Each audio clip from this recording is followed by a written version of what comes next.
Di tengah wabah corona, Pelabuhan Labuan Haji mendapatkan investasi dari 7 perusahaan di Indonesia. Investasi ini diklaim mendatangkan pendapatan asli daerah Lombok Timur sebesar 15 miliar tahun ini dan mampu menyerap tenaga kerja lebih banyak. Menurut Mulki, sebagai penanggung jawab PT NSL Group, Lombok Timur mampu menarik investor meski di tengah wabah corona. Namun sejauh ini, pihaknya hanya melakukan cek kesehatan bagi 6 kapal yang membawa 35 ABK untuk dicek kesehatannya.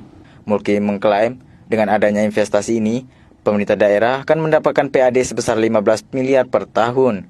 Selain itu, investasi ini mampu menyerap lebih banyak tenaga kerja di bidang perikanan. Konsep kerjanya yaitu pertama untuk kawasan Lombok Timur, yaitu seluruh tidak melakukan tangkap ikan di kawasan Lombok Timur, dengan harapan bahwa semua hasil tangkap nelayan yang di Lombok Timur nanti dapat diopteker oleh perusahaan. Nah, untuk yang kapal-kapal tangkap ini nanti akan beroperasi di wilayah timur, di Maluku, NTT, di Irian.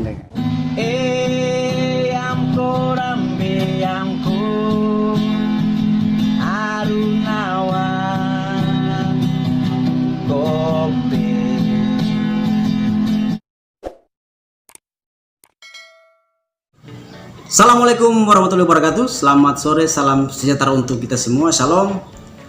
Masih tetap dengan Beta Sabril Rima di Carita Beta, Carita Perkastau Basudara semua. Nah, karena tadi Beta sudah nonton video yang di awal yang sempat membuat Beta terpukul dan merasa terpanggil untuk membuat narasi video untuk kemudian mengkampanyekan kepada masyarakat di Maluku untuk tetap waspada terhadap ancaman-ancaman dari luar. Yang terpenting adalah ancaman dari investasi-investasi perusahaan yang tidak membawa berkah dan menguntungkan bagi masyarakat Maluku. Nah, kenapa? Karena memang tadi dalam video itu dijelaskan bahwa ada 7 perusahaan besar di Indonesia akan melakukan investasi yang sebesar-besaran tidak di Maluku tapi di Nusa Tenggara Barat, tepatnya di Lombok Timur, di sektor perikanan yang tepatnya di Pelabuhan Labuan Haji. Dalam video itu dinarasikan bahwa ketika investasi ini terjadi akan menyerap tenaga kerja yang sebanyak-banyaknya, kemudian akan menyerap juga pendapatan asli daerah untuk daerah Lombok itu sebesar 15 miliar. Wow, gokil. Ini tentu sangat mantap sekali. Tapi kita tidak ke situ. Lagi-lagi seperti yang dijelaskan juga dalam video itu bahwa konsen kerja dari perusahaan ini tidak untuk daerah wilayah Nusa Tenggara Barat, tapi wilayah Indonesia Timur, NTT, Maluku, dan Papua. Ini kan masalah kan?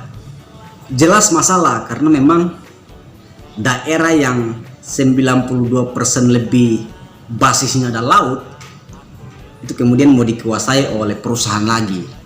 Ya, sudah dikategorikan sebagai provinsi keempat termiskin di Indonesia, hasil lautnya pun mau diambil oleh daerah lain.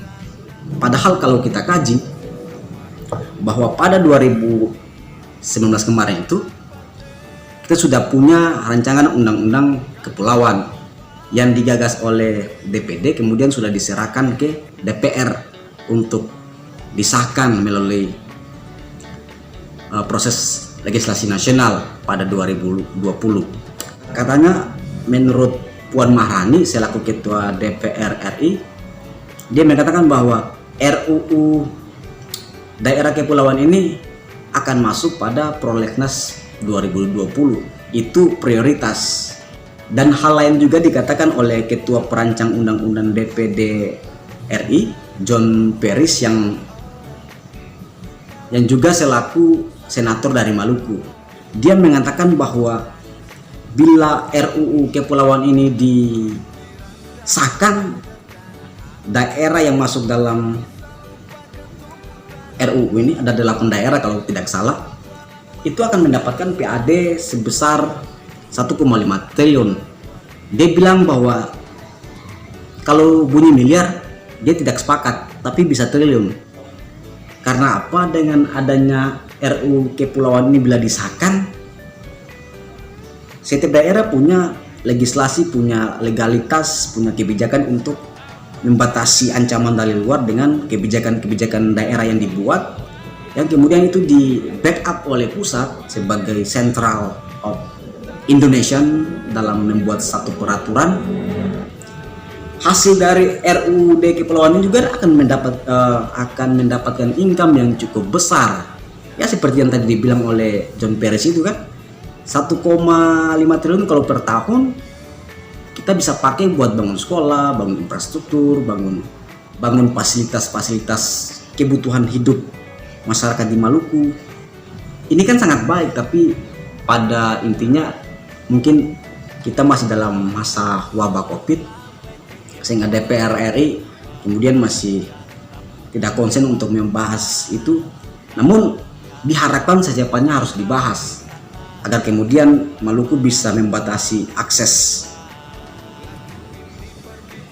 masuk untuk maling atau mencuri hasil-hasil laut dari Maluku, dan Maluku juga akan menjadi sentral perikanan sesuai dengan program nasional rejim ini, lumbung ikan nasional.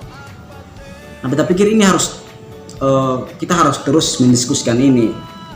Kalau video tadi sudah mengganggu otak kita dan kepala kita, ya harusnya ada langkah selanjutnya gitu yang dilakukan oleh pejabat provinsi, kabupaten di Maluku untuk kemudian merespon atau menanggapi persoalan seperti yang di video tadi. Karena bagi beta itu adalah sebuah persoalan yang harus katong serius menanggapinya. Jakarta tidak bosan untuk kemudian mengeksploitasi Maluku, tidak bosan, Jakarta tidak pernah bosan. Ada cara-cara yang baru dilakukan oleh Jakarta dengan kaki tangan perusahaannya untuk melakukan eksploitasi di wilayah timur, Papua, Maluku Utara, Maluku, NTT. Nah, kita sebagai anak muda harus ngapain gitu? Kalau kita mengharapkan orang-orang di DPRI sana yang perwakilan dari daerah, lalu kemudian mereka tidak mampu untuk melakukan sesuatu untuk mengesahkan RUU ini, ya apa jadi gitu? Ya rakyat harus bergerak, harus mampu membuat petisi, membuat gerakan-gerakan social movement untuk kemudian menyadarkan orang gitu, menyadarkan masyarakat, menyadarkan pemerintah daerah, untuk kemudian kita sama-sama menjaga dan mengawasi kekuasaan laut kita. Karena tidak ada laut atau katong punya hasil ikan sudah dicuri oleh orang dari luar, katong semakan colo-colo dan ikan bakar lagi, katong impor dari luar. Katong impor pun itu ikan-ikan yang subusu, yang lama dan taruh di dalam kulkas itu, dalam es. Nah itu nanti katong makan akan. Nah kalau katong semua hal itu terjadi, jaga katong pun laut dari ancaman-ancaman dari luar. Sahkan RUU Kepulauan secepatnya. Masyarakat harus dorong, harus terus membuat gebrakan. Jangan katong orang Maluku bicara NKRI harga mati, tapi kemudian katong membiarkan katong punya laut, hasil laut dirampas oleh orang lain. Itu bagi beta tidak pati murah banget. Nah dari beta seperti itu saja. Jadi jangan terlalu banyak bicara. Kalau ada yang salah dan tidaknya bisa komen. Mari katong berdiskusi, bukan katong bakulai. Salam dari beta, hormati.